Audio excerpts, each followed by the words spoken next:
ఖమ్మంలో కాంగ్రెస్ రైతు ఆశీర్వాద సభ విజయవంతం. రైతు సంక్షేమానికి ప్రభుత్వం కట్టుబడి ఉందని నేతల స్పష్టం. ఖమ్మం నగరంలో జూలై 10న కాంగ్రెస్ పార్టీ ఆధ్వర్యంలో నిర్వహించిన రైతు ఆశీర్వాద సభకు భారీ సంఖ్యలో కాంగ్రెస్ నాయకులు, కార్యకర్తలు, రైతులు, ప్రజలు, అభిమానులు హాజరయ్యారు. సభా ప్రాంగణం నిండా కాంగ్రెస్ జెండాలు రెపరెపలాడగా పార్టీ శ్రేణుల నినాదాలతో సభ ఉత్సాహభరితంగా సాగింది. ఈ కార్యక్రమంలో రాష్ట్ర ఉప ముఖ్యమంత్రి బట్టి విక్రమార్క, రాష్ట్ర మంత్రులు తుమ్మల నాగేశ్వరరావు, పొంగులేటి శ్రీనివాసరెడ్డి, ఇతర రాష్ట్ర మంత్రులు, ఎమ్మెల్యేలు, ప్రజాప్రతినిధులు, జిల్లా నాయకులు పాల్గొని రైతు సంక్షేమానికి కాంగ్రెస్ ప్రభుత్వం తీసుకుంటున్న చర్యలను వివరించారు. వ్యవసాయ రంగాన్ని మరింత బలోపేతం చేయడమే ప్రభుత్వ ప్రధాన లక్ష్యమని వారు పేర్కొన్నారు. సభలో ప్రసంగించిన నాయకులు రైతుల అభివృద్ధికి ప్రభుత్వం అనేక సంక్షేమ కార్యక్రమాలను అమలు చేస్తుందని, రైతుల ఆర్థిక భద్రత కోసం తీసుకుంటున్న నిర్ణయాలు గ్రామీణ ఆర్థిక వ్యవస్థకు బలాన్ని చేకూరుస్తాయని తెలిపారు. రైతుల సంక్షేమమే ప్రభుత్వ ప్రాధాన్యమని, ప్రతి రైతు కుటుంబానికి అండగా నిలుస్తామని హామీ ఇచ్చారు.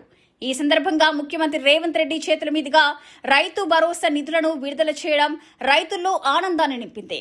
ఈ నిధులు రైతులకు సాగు ఖర్చులకు ఉపయుక్తంగా ఉండనున్నాయని నాయకులు పేర్కొన్నారు. సభ అనంతరం కాంగ్రెస్ కార్యకర్తలు, రైతులు ప్రభుత్వ నిర్ణయాన్ని స్వాగతిస్తూ హర్షం వ్యక్తం చేశారు. పెద్ద ఎత్తున హాజరైన ప్రజలతో సభ విజయవంతంగా ముగిసింది. రైతు సంక్షేమంపై ప్రభుత్వం తీసుకుంటున్న చర్యలకు ప్రజల నుంచి విశేష స్పందన లభించిందని కాంగ్రెస్ నాయకులు తెలిపారు. కాంగ్రెస్ పార్టీకే ఏ ఊరు మీది? కట్సింగారు. నీ పేరు? నా పేరు రెడ్డిమెంట్ శివ. ఏంటి ఈ ప్రభుత్వం ఏం చేసింది నీకు? పేదవాళ్ళకి అన్ని త్యాగం చేసి. నీకేమొచ్చినాయి? నాకేమవుతుంది, నేను ఆల్రెడీ ఎంజనీరింగ్ మిల్లి అప్పుడే కట్టుకున్నాను. Okay right. మంగాపురం దండ నేలకొండపల్లి మండలం, ఖమ్మం జిల్లా, మాది పాలేరు నియోజకవర్గం. రైల్వే డిపార్ట్మెంట్ పొంగులేటి శ్రీనివాసరెడ్డి గారి నియోజకవర్గం మాది. పాలేరు నియోజకవర్గం అంటేనే కాంగ్రెస్ పార్టీ అడ్డ. అది కాంగ్రెస్ పార్టీ రావడం వల్ల ఎన్నో కష్టాల నుంచి బయటకు వచ్చాం. ఇప్పుడు మంచిగా లబ్ధి మంచిగా పొందుతున్నాం, అన్ని వస్తున్నాయి. మాకు ఇందిరమ్మ ఇల్లు, మా గ్రామానికి 45 ఇల్లు వచ్చాయి. మంచిగా సుభిక్షంగా మాకు మంగాపురం దండలో అంతా పేదవాళ్ళకి అందరికీ మంచిగా ఉంది. హైలైట్ గా ఇందిరమ్మ ఇల్లు, రేషన్ కార్డు 10 సంవత్సరాల నుంచి కొత్త రేషన్ కార్డు లేక కాబట్టి 10 సంవత్సరాల నుంచి మాకు రేషన్ కార్డు లేక చాలా ఇబ్బందులు ఉంటుంది. 50 చిల్లర పై చిల్లరే ఉన్నాయి. రేషన్ కార్డు కొత్త వచ్చాయి. పెన్షన్లు అంతకుముందు మా 2645 ఓట్లకి కనీసం 50 పెన్షన్లు లేవు. ఇప్పుడు దగ్గర 1050 ఓట్లు, 1050 ఓట్ల పెన్షన్కి మేము అర్హులు ఉన్నాం. ఇంకా కొన్ని వస్తాయి. పెన్షన్ కావాల్సి ఉన్నాయి.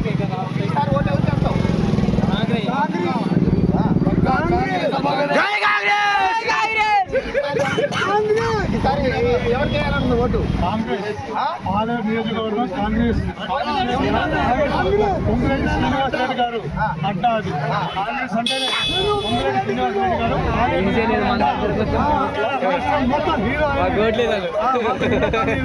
రేషన్ కార్డులో సన్న బియ్యం కాంగ్రెస్ ప్రభుత్వంలో వచ్చాయి. ఈ ప్రభుత్వం మీకేమొచ్చింది? బంగారం పెట్టిండు.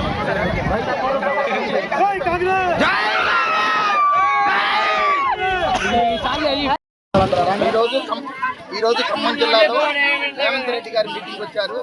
వారిని మనం అడుగుదాము, ఎలా ఉంది ఏంటి, మీటింగ్ ఎందుకు వచ్చారో ఏంటని అడుగుదాము.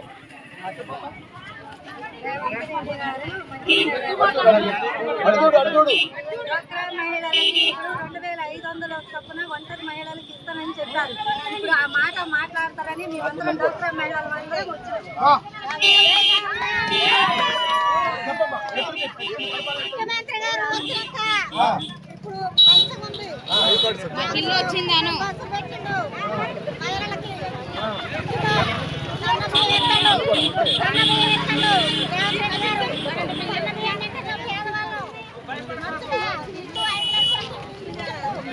పేదవాళ్ళు